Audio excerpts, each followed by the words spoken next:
YTTV news కి స్వాగతం. ముందుగా బులెటిన్ లో హెడ్లైన్స్. నేడు దామోదరం సంజీవయ్య జయంతి. నివాళులు అర్పించిన ఇరు తెలుగు రాష్ట్రాల ముఖ్యమంత్రులు.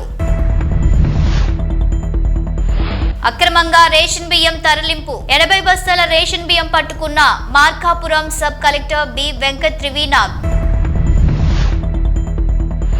బర్డ్ ఫ్లూ సోకి చనిపోతున్న లక్షలాది కోళ్లు. బర్డ్ ఫ్లూ సోకిన కోళ్ల పూడ్చివేత ప్రక్రియను స్వయంగా పరిశీలించిన జిల్లా కలెక్టర్ చదలవాడ నాగరాణి. స్వతంత్ర భారతంలో తొలి దళిత ముఖ్యమంత్రిగా ఎన్నో ప్రజా సంక్షేమ కార్యక్రమాలకు ఆద్యుడిగా పరిపాలనా దక్షకుడిగా పేరు పొందిన ఉమ్మడి ఆంధ్రప్రదేశ్ మాజీ ముఖ్యమంత్రి స్వర్గీయ దామోదరం సంజీవయ్య జయంతి సందర్భంగా ముఖ్యమంత్రి రేవంత్ రెడ్డి ఆ మహనీయుడి చిత్రపటానికి పుష్పాంజలి ఘటించారు.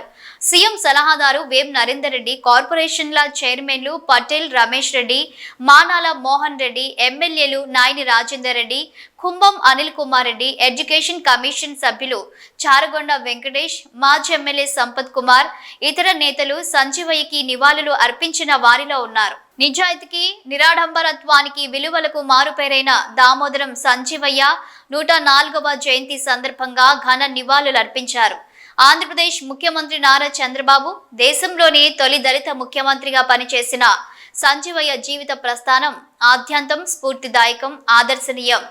ఆ మహానుభావుని జయంతి వేడుకలను అధికారికంగా జరుపుకోవడం తెలుగు జాతికి గర్వకారణమని అన్నారు చంద్రబాబు.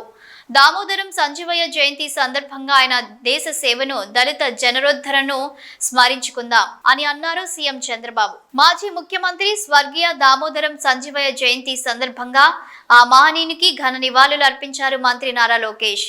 బహుముఖ ప్రజ్ఞాశాలిగా, ఉమ్మడి ఆంధ్రప్రదేశ్ రాష్ట్ర తొలి దళిత ముఖ్యమంత్రిగా ఆయన ఖ్యాతికెక్కారన్నారు. తన పదవి కాలంలో అనేక విప్లవాత్మక పథకాలతో ప్రజల అభ్యున్నతికి విశేషంగా కృషి చేశారని, నమ్మిన విలువలకు జీవితాంతం కట్టుబడిన వ్యక్తి దామోదరం సంజీవయ్య అని వివరించారు నారా లోకేష్. ఆయన జయంతి వేడుకలను కూటమి ప్రభుత్వం అధికారికంగా నిర్వహిస్తోందని, దామోదరం సంజీవయ్య ఆశయ సాధనకు కృషి చేద్దామని పిలుపునిచ్చారు. ప్రకాశం జిల్లా ఖమ్మంలో ప్రభుత్వం పేదలకు ఇచ్చే రేషన్ పక్కదారి పట్టింది. బియ్యం అక్రమ రవాణా యథేచ్ఛగా సాగుతుంది. భారీగా రేషన్ బియ్యాన్ని బేస్తావారిపేటలోని ఒక రైస్ మిల్లుకు తరలిస్తున్నట్టు సమాచారంతో రావడంతో ఖమ్మంలోని ప్రధాన రహదారిలో గల ఒక ఇంటిలో నుండి సుమారు 80 బస్తాల రేషన్ బియ్యాన్ని ఒక ఐచల్ లారీలో ఎక్కించి తరలిస్తుండగా Markapuram sub collector B Venkat Trivinag ration బియ్యంతో ఆగి ఉన్న లారీ పట్టుకున్నారు. కలెక్టర్ తో పాటు ఖమ్మం తహసీల్దార్ వి కిరణ్, బేస్తావారిపేట తహసీల్దార్ జితేంద్ర, విఆర్ఈలు, పోలీసులు పాల్గొన్నారు. బర్డ్ ఫ్లూ సోకిన మరియు వ్యాధితో చనిపోయిన కోళ్లను పూడ్చివేత చేపట్టారు అధికారులు. తణుకు మండలం వేల్పూరులోని బర్డ్ ఫ్లూ సోకిన కోళ్ల పూడ్చివేత ప్రక్రియను జిల్లా కలెక్టర్ చదలవాడ నాగరాణి స్వయంగా పరిశీలించారు. పశు సంవర్ధక, వైద్య ఆరోగ్య శాఖ అధికారులతో కలిసి పీపీఈ కిట్ ధరించిన కలెక్టర్ నాగరాణి స్వయంగా కోళ్ల ఫారాల్లోకి వెళ్లి కోళ్ల పూడ్చివేత ప్రక్రియపై ఆరా తీశారు. శాస్త్రీయ పద్ధతిలో అత్యంత జాగ్రత్తగా పూడ్చివేత చేపట్టాలని కోరారు. కలెక్టర్ ప్రజలు ఆందోళనకు గురి కావాల్సిన అవసరం లేదని తెలిపారు.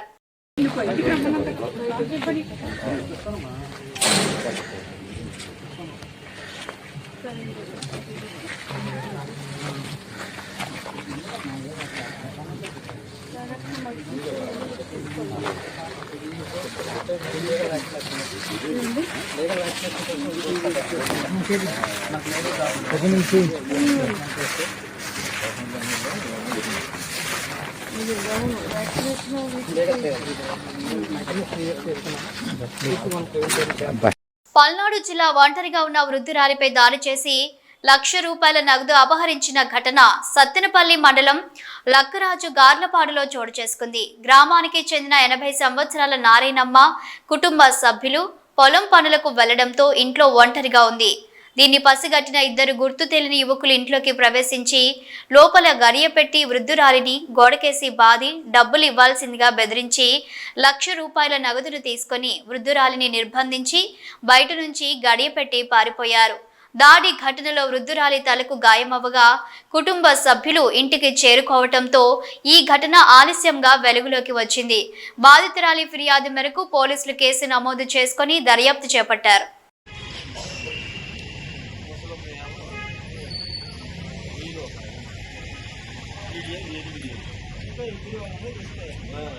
భారతీయ రైళ్లలో సేవా లోపాలపై ప్రయాణికులు నిత్యం సోషల్ మీడియాలో ఫిర్యాదులు చేస్తుంటారు. మరికొందరు తాము రిజర్వ్ చేసుకున్న సీట్లను జనరల్ బోగీలోని ప్రయాణికులు ఆక్రమించుకుంటున్నారంటూ ఫిర్యాదు చేస్తుంటారు. అయితే తాజా వీడియోలో మరింత షాకింగ్ ఉదాంతం వెలుగులోకి వచ్చింది. ఉత్తరప్రదేశ్లోని బస్తీ రైల్వే స్టేషన్లో నిలిచున్న అంత్యోదయ ఎక్స్ప్రెస్ కిటికీ అద్దాలను ప్రయాణికులు రాళ్లతో పగలగొట్టిన వీడియో ప్రస్తుతం తెగ వైరల్ అవుతుంది.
గుడివాడ జిల్లా నందివాడ మండలం పుట్టగుంట గ్రామంలోని పల్లెకారుల సొసైటీకి సంబంధించిన భూములన్నీ ఆక్రమణకు గురయ్యాయని, ఈ సమస్యను పరిష్కరించాలంటూ పల్లెకారుల సొసైటీ సభ్యులు ప్రజావేదిక వద్ద ఎమ్మెల్యే వెనిగండ్ల రాముకు వినతి పత్రం అందజేశారు.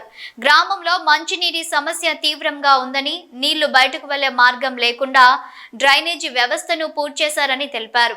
సొసైటీ చెరువులను ఆక్రమించి రొయ్యల సాగు చేస్తున్నారని, అలాగే సొసైటీకి చెందిన గుంటలు గోతులు ఆక్రమించారని తమకు న్యాయం చేయాలని కోరారు.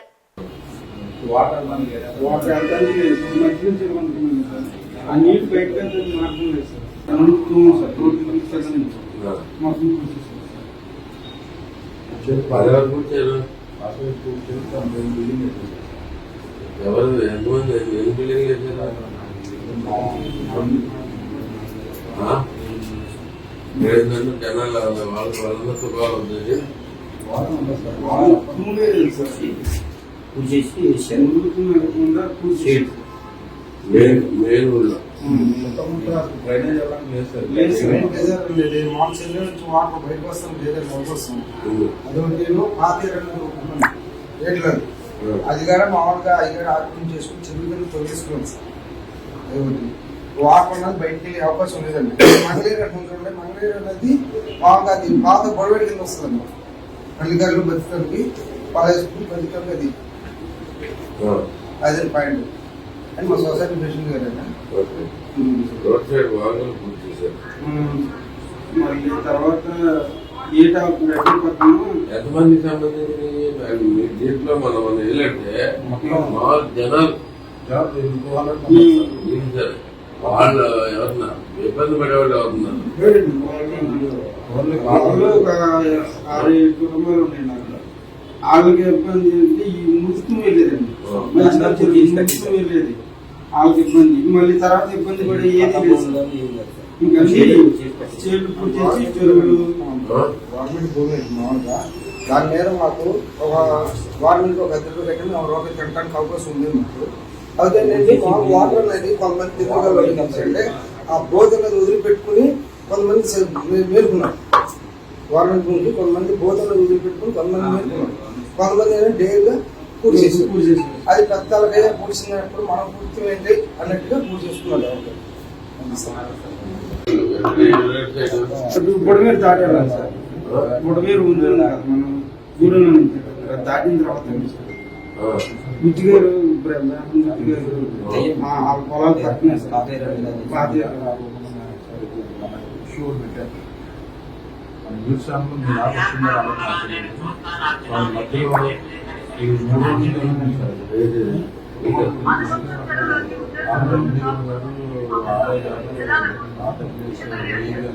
నేను కూడా నచ్చేస్తాను పెట్టండి. దాన్ని ఫాలో అప్ చెప్పింది స్టాంప్ సొసైటీలో స్టాంప్ వాళ్ళంతా చేసి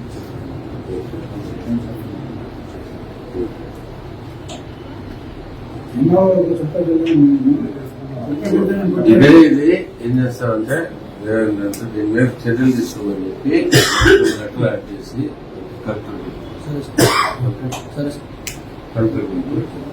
టిబేటియన్ బౌద్ధ మత కేంద్రంలో బండి సంజయ్ పర్యటన. కేంద్ర మంత్రికి సమస్యలను వివరించిన టిబేటియన్ శరణార్థులు. సానుకూలంగా స్పందించిన కేంద్ర మంత్రి దలీలామాతో బండి సంజయ్ భేటీ. కేంద్ర హోంశాఖ సహాయ మంత్రి బండి సంజయ్ కుమార్ 2 రోజుల పర్యటనలో భాగంగా కర్ణాటకలోని మైసూర్ జిల్లాలోని టిబేటియన్ శరణార్థుల పునరావాస కేంద్రమైన బైలాకుప్పెకు సందర్శించారు. 1950లో టిబెట్ను చైనా ఆక్రమించిన సమయంలో వేలాది మంది టిబెటియన్ శరణార్థుల ఇండియాకు తరలివచ్చారు.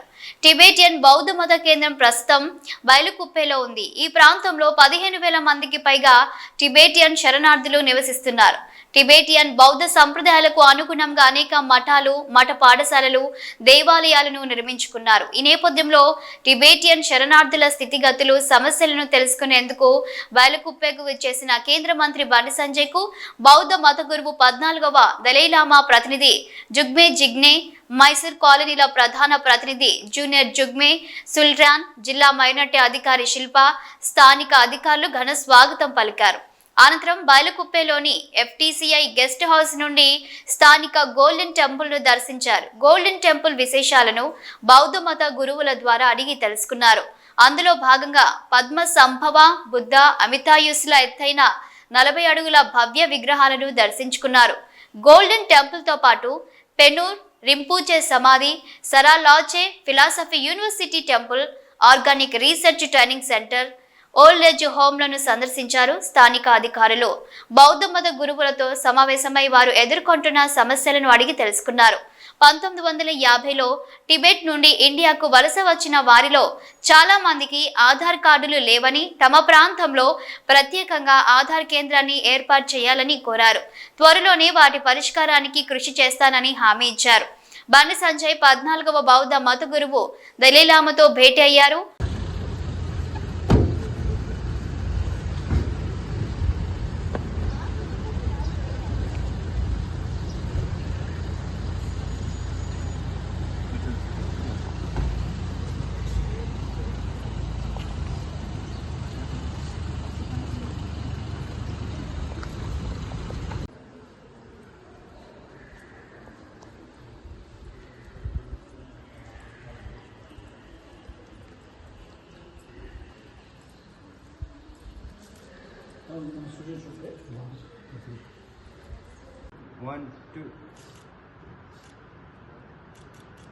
సిపిఐ జాతీయ కార్యవర్గ సభ్యుడు చాడ వెంకటరెడ్డి సిద్దిపేట జిల్లా హుస్నాబాద్ పట్టణంలోని అనభేరి సింగిరెడ్డి అమరుల భవన్లో సిపిఐ జాతీయ కార్యవర్గ సభ్యులు మాజీ ఎమ్మెల్యే చాడ వెంకటరెడ్డి మీడియా సమావేశాన్ని ఏర్పరిచారు.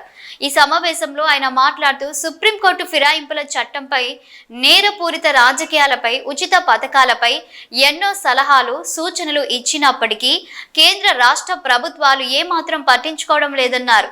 రాజకీయ నాయకులపై 5,000 రూపాయలకు పైగా కేసులు వివిధ రాష్ట్రాల్లో పెండింగ్ లో ఉన్నాయని, సరియైన చర్యలు తీసుకోవడంలో విఫలమవుతుందన్నారు. దేశ ప్రధాని మోదీ తన సొంత చట్టాలతో పెద్ద పెద్ద సంస్థలకు కొమ్ము కాసేలా వ్యవహరిస్తున్నారని ఆరోపించారు.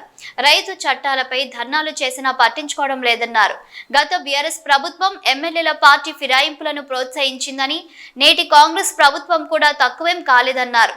ఇలాంటి పరిస్థితుల్లో అసెంబ్లీ స్పీకర్ సరైన నిర్ణయం తీసుకోవాల్సిన ఆవశ్యకత ఎంతైనా ఉందని గుర్తు చేశారు. ఒక పార్టీలో గెలిచిన వారు పార్టీ ఫిరాయిస్తే పదవి కోల్పోయేలా చట్టాన్ని తేవాలని ఆయన డిమాండ్ చేశారు. బీసీ కులగణన తిరిగి చేయడం శుభ పరిణామమని స్వాగతిస్తున్నానన్నారు. ఈ మీడియా సమావేశంలో సిద్దిపేట జిల్లా కార్యదర్శి మంద పవన్, గడిపే మల్లేశం, జాగిరి సత్యనారాయణ, మేడల రమేష్, కొమ్ముల బాబు, ఐలైన సంజీవరెడ్డి, గూడ పద్మ, విజయ, ఎగ్గోజి సుదర్శనాచారి, మల్లారెడ్డి, భాస్కర్, గోపి తదితరులు పాల్గొన్నారు. ఇంకా కొంతమంది మిగిలిపోయారు అనేటువంటి ఒక చర్చ, విమర్శ కనపడుతున్నది. అందుకని ఏదేమైనా నిన్న మరి ముఖ్యమంత్రి గారు మొత్తం ఉప ముఖ్యమంత్రి మంత్రివర్గము లేదా అందరు ఉద్యోగులు కలిసి దీన్ని మళ్ళీ ఏదైతుందో మళ్ళీ రెండవసారి మళ్ళీ రీసర్వే చేయడానికి ఈ 16 నుంచి 27 దాకా రీసర్వే చేయడానికి మళ్ళీ ఆదేశించారు. ఇది మంచి పరిణామంగా నేను భావిస్తున్నాను. ఎందుకంటే అస్థిరంగా పరిణామం ప్రజలందరిలో చర్చ ఉన్నది. అది సర్వే పూర్తి కాలేదని భావన. ఈ సర్వే ఇంకా అవకాశం తప్పేళ్ళ మళ్ళీ తెచ్చుకొని ఇప్పుడు మళ్ళీ పేరు నమోదు చేసుకుని అంటున్నాను, మంచిదే. అయితే మేము చెప్పేది ఏంటంటే ఈ రీసర్వే ద్వారా ఎవరైతే సర్వేలో లేరో చేర్చుకోవడానికి సర్వేలో పాల్గొనలేదో వాళ్ళందరూ కూడా పాల్గొనాలని, తర్వాత కులగణ జన లెక్కలన్నీ కరెక్ట్ కావాలని, బీసీలకు 40% ఏదైతే అన్నారో అది అమలు పరచాలని, ఇట్లాంటి అనేక అంశాల మీద కూడా రేపు తప్పనిసరిగా మా పార్టీ రాష్ట్ర కార్యవర్గ సమావేశాలు అయితే ఉన్నాయి, అందరూ కూడా చర్చిస్తాం, మాట్లాడతాం. ఉద్యోగాల్లో కానీ విద్యలో కానీ ఈ స్థానిక అనేక రిజర్వేషన్ సమన్వయ పద్ధతుల్లో ఒక పగడ్బందీ సిస్టాన్ని ఏర్పాటు చేయాల్సిన అవసరం అని చెప్పి ఈ సందర్భంగా తెలియపరుస్తుంది. అందులో చూస్తే పార్టీ ఫిరాయింపుల చట్టం ఒకటి ఉంటే నేరపూరి చరిత్ర కలిగిన వాళ్ళు మరొక. ఈ రెండింటి పట్ల కూడా సుప్రీంకోర్టు అనేక సందర్భాలు వ్యాఖ్యానాలు చేస్తూనే వస్తున్నది. కానీ సుప్రీంకోర్టు ఏ సలహా ఇచ్చినా అవి పాటిస్తామని పత్రంలో కేంద్ర ప్రభుత్వం నరేంద్ర మోడీ లేడు. నరేంద్ర మోడీ ఆయన ఇష్టాలపైనే పరిపాలన సాగిస్తున్నారు. అందుకనే ఇవాళ పార్టీ ఫిరాయింపుల చట్టం అంతా కూడా దాన్ని పకడ్బందీగా చర్చించి ఏ పార్టీలకు వెళ్తే ఆ పార్టీనే కొనసాగాలి. అది అయిపోయింది, లేకుంటే ఆయన రాజీనామా పెట్టుకోవాలి తప్ప పోకూడదు.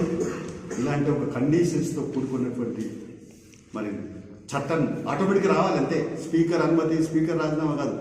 ఆయనే ఒక పార్టీ ఫిరాయింపు చేసినట్టే ఆయన పదవి పోవాలి. అలాంటి పరిస్థితి ఇంకో వ్యాఖ్య కూడా చేసింది సుప్రీంకోర్టు. ఎన్నికలప్పుడు మీరు ఇచ్చే హామీలు ఏంటి అంటే ఉచితాలు. అంటే ఉచితాలు అంటే ఏంటి? నీకు 4,000 పెన్షన్, లేకపోతే నీకు ఇల్లు కట్టిస్తా, రేషన్ ఇవ్వాలని ప్రభుత్వం నిర్ణయించింది. ఇవన్నీ ఏంటి అంటే ఆశల పల్లెకిలో ప్రజలు ఊరేగింపు చేసేటువంటి పరిస్థితి, దుస్థితి సాగుతుంది. అందుకనే ఈ ఎన్నికలను అంటే ఎన్నికల లబ్ధి పొందడానికే ఉచితాలు ప్రకటించింది. ఉచితాలు సముచితమా అనేది చర్చ జరగాలి. ఆ ఉచితాలు ప్రకటించి కూడా అమలు చేస్తున్నాం వల్ల అంటే అమలు చేయలేదు. ప్రజల్ని అరచేత స్వర్గం చూపిస్తున్నారు. ఓట్లు వేయించుకున్న తర్వాత ప్రజలెవరు వాళ్ళెవరు అనే కట్టు వచ్చింది. పెద్దపల్లి జిల్లా కాల్వ శ్రీరాంపూర్ మండలంలోని మిర్జంపేట్ గ్రామంలోని మానేరు ఒడ్డున వెలిసిన సమ్మక్క సారలమ్మ జాతర మినీ మేడారం జాతర సందర్భంగా భక్తులు అధిక సంఖ్యలో హాజరై సమ్మక్క సారలమ్మ గద్దెల వద్ద ప్రత్యేక పూజలు నిర్వహించే మొక్కులు చెల్లించుకున్నారు. మిర్జంపేట్ గ్రామస్తులు, మహిళలు అధిక సంఖ్యలో సమ్మక్క సారలమ్మలను దర్శించుకుని వన భోజనాలు చేశారు. పిల్లాపాపలు చల్లగా ఉండాలని, వర్షాలు సమృద్ధిగా పడి పాడి పంటలు సక్రమంగా పండాలని, ప్రజలంతా సుభిక్షంగా ఉండాలని అమ్మవార్లు వేడుకుంటున్నట్లు గ్రామస్తులు తెలిపారు. పలువురు ప్రజా ప్రతినిధులు, నాయకులు దర్శించుకొని ప్రత్యేక పూజలు చేశారు.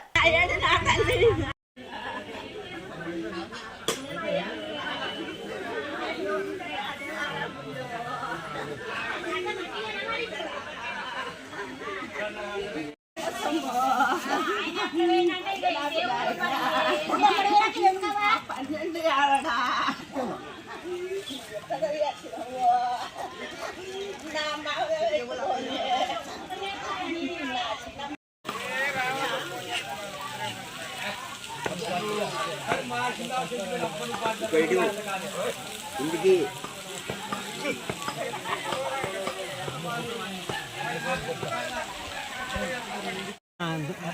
రెండు పెద్ద బాటల్లా రెండు పెద్ద బాటలు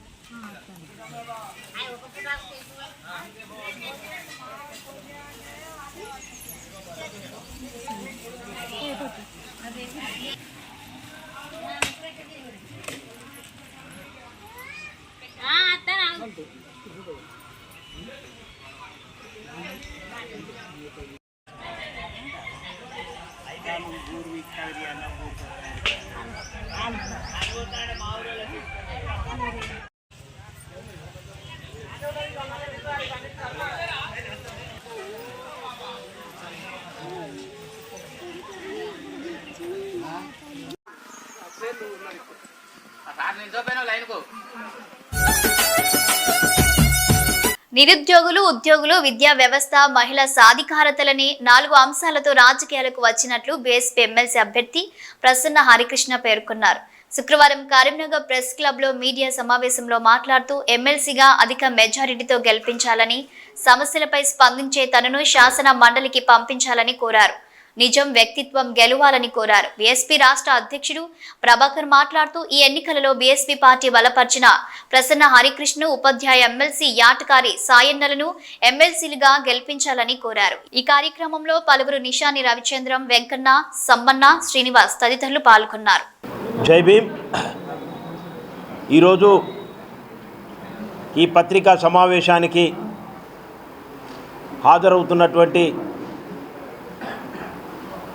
మీడియా మిత్రులకు,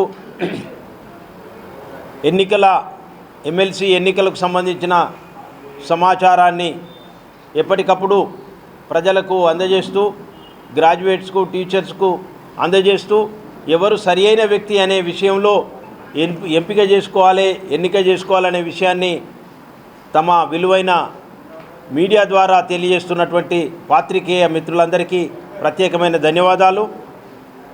ఈరోజు తెలంగాణలో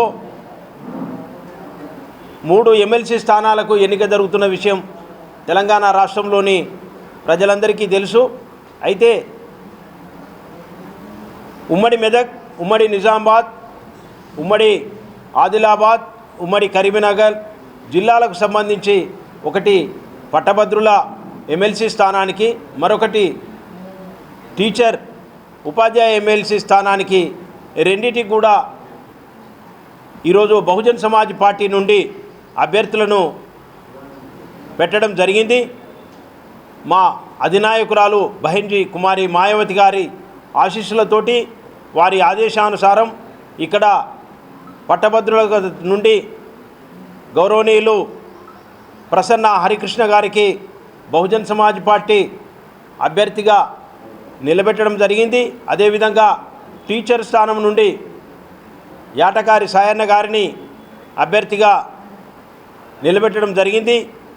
ఈ అభ్యర్థులను నిలబెట్టడానికి సహకరించినటువంటి, ఎంపికలో సహకరించి అన్ని విధాలా మాకు ఆశీస్సులు అందిస్తున్నటువంటి సెంట్రల్ కోఆర్డినేటర్ గౌరవనీయులు రామ్జీ గౌతమ్ గారు, ఎంపీ రాజ్యసభ గారికి, అదేవిధంగా ఇక్కడ నాతో పాటు ఆసీనులైనటువంటి మరో సెంట్రల్ కోఆర్డినేటర్ నిషాని రామచంద్రం గారికి, అదేవిధంగా ఈరోజు రాష్ట్ర కమిటీ నుండి హాజరవుతున్నటువంటి రాష్ట్ర జనరల్ సెక్రటరీలు మరి యనగందుల వెంకన్న గారికి, అదేవిధంగా దొడ్డే సమ్మన్న గారికి, స్థానికంగా ఉన్నటువంటి రాష్ట్ర జిల్లా అధ్యక్షులు మన నల్లాల శ్రీనివాస్ గారికి, రాష్ట్ర నాయకులు, సీనియర్ నాయకులు మాతంగి నరసన్న. బులెటిన్ ముగించే ముందు హెడ్లైన్స్ మరోసారి. నేడు దామోదరం సంజీవయ్య జయంతి, నివాళులు అర్పించిన 2 తెలుగు రాష్ట్రాల ముఖ్యమంత్రులు. అక్రమంగా రేషన్ బియ్యం తరలింపు, 80 బస్తాల రేషన్ బియ్యం పట్టుకున్న Markapuram sub collector B Venkat త్రివీనాథ్.